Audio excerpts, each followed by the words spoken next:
Why is it that you are saying the entire problem lies with the price on pollution, the carbon price on pollution? Oh, it's not the entire problem. You also saw the Bank of Canada print hundreds of billions of dollars right out of thin air. Do you not owe it to Canadians to maybe broaden your narrative to talk a little bit more wholeheartedly about some of those other factors, how they're causing families a lot of pain at the pump and at the grocery store?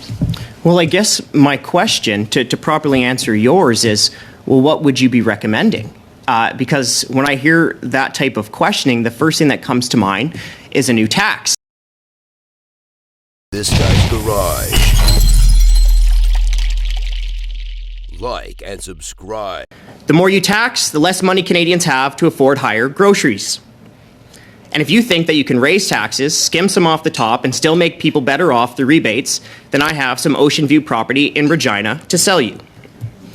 The carbon tax will cost the average family between $402 and $847 this year, even after the rebates. That's according to the PBO.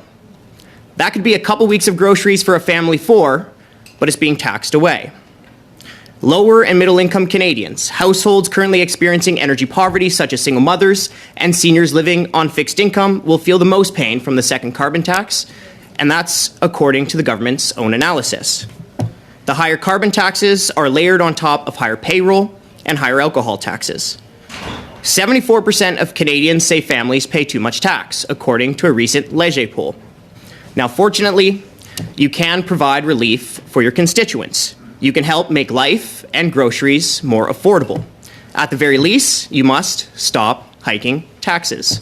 Thank you. On what the increase in the carbon tax and transportation, fertilizer, inputs, what the impact that is having on groceries specifically. Like if we see the carbon tax go to that $150,000 or is tripled, do we have an idea what the impact will be on grocery prices? Well, I think the best analysis that has been done is by the government's own independent budget watchdog, the PBO, and it looks at all of the costs from the carbon tax compared to the rebates. And this year alone, the carbon tax will cost the average family between $402 to $847, even after the rebates. That's an annual cost, and it'll continue to go up and up and up through 2030. Yeah, like I have an interesting bill here from one of my, well, actually not my constituent, but somebody else in Alberta, and they're sending me their gas co-op bill. And their natural gas was about $2.39 per gigajoule, and the federal carbon surcharge was $2.63 per gigajoule. So actually, they're paying more in the carbon tax than they are for the actual fuel.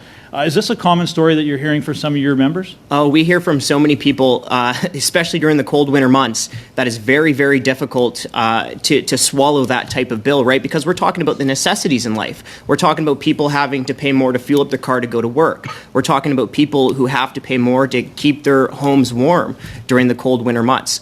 So what's so damaging about the carbon tax is that we are punishing people for the necessities in life. Thank you very much. And I did want to go back to some evidence-based research.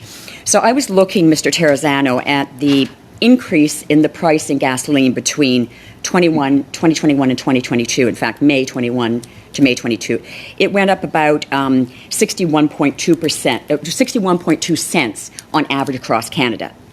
During that same period, the price on pollution increased by 2.2 cents per litre. That left about 59 cents of increase in the average cost of gasoline across Canada, which seems to me that it's less than 3% of the increase of the total price increase. So why is it that you are saying the entire problem lies with the price on pollution, the carbon price on pollution?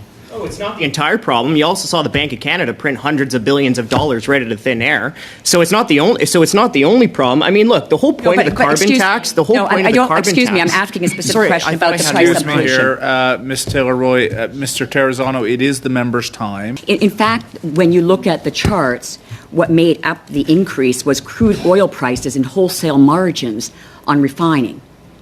It wasn't the Bank of Canada printing money. It wasn't the price on pollution. How do you explain that? The whole point of the carbon tax, with respect, member, is to increase the price of gasoline. And quite frankly, I do think that the government must be patting itself on the back every time it drives by a Shell station and sees high gas prices. Excuse me, Mr. Terrazzano, but you're not answering the question once again.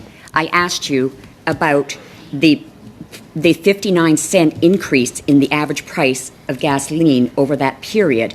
while 2.2 cents was due to the price on pollution, 59 cents was due to the increase in crude oil prices and wholesale margins.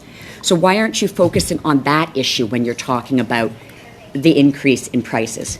Well, with respect to the member, I think that members of parliament should control what they can control. And the number one thing that you can control is how much tax you take away from struggling families, many of whom are worried about both the price of ground beef with a jug of milk, but are also worried about how they're going to fuel up their car on the way to work. And thank you. I understand your position.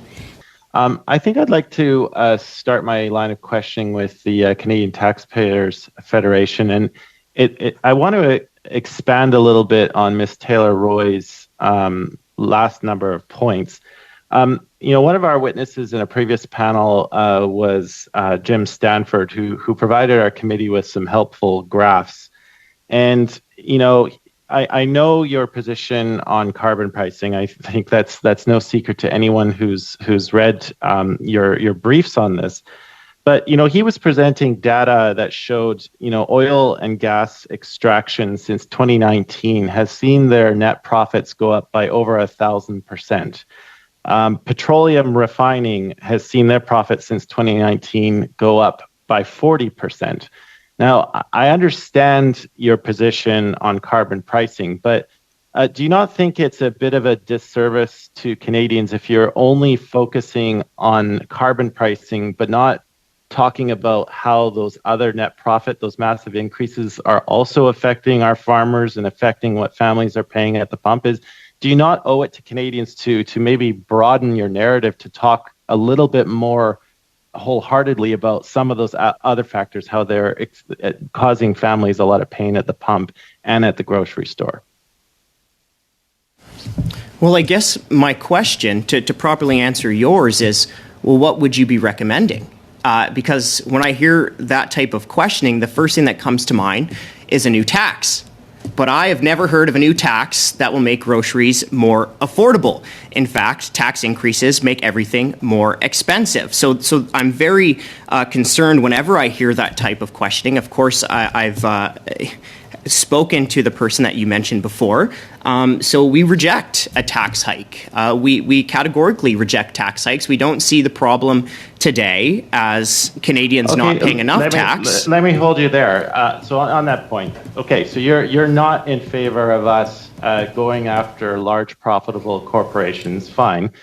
Does the Canadian Taxpayers Federation have any position on the fact that in 2021, corporations paid $31 billion less in tax than they should have?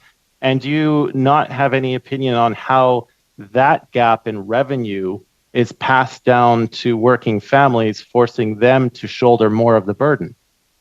Well, to that, I would answer the number one thing you have to stop doing is stop handing big corporations big buckets of cash, right? Stop the corporate welfare, because what we have seen, unfortunately, especially throughout the pandemic, taxes raised on families who can't afford it, who may have lost their job, took pay cuts, maybe even lost their small business. Now you have families who are struggling to afford the price of groceries, and we continue to see taxes go up and more announcements of the government handing buckets of cash to big corporations. We are categorically against that corporate welfare. Yeah, no, corporate welfare, I'm glad that we can agree on that point. I think that's a good point to end this line of questioning on.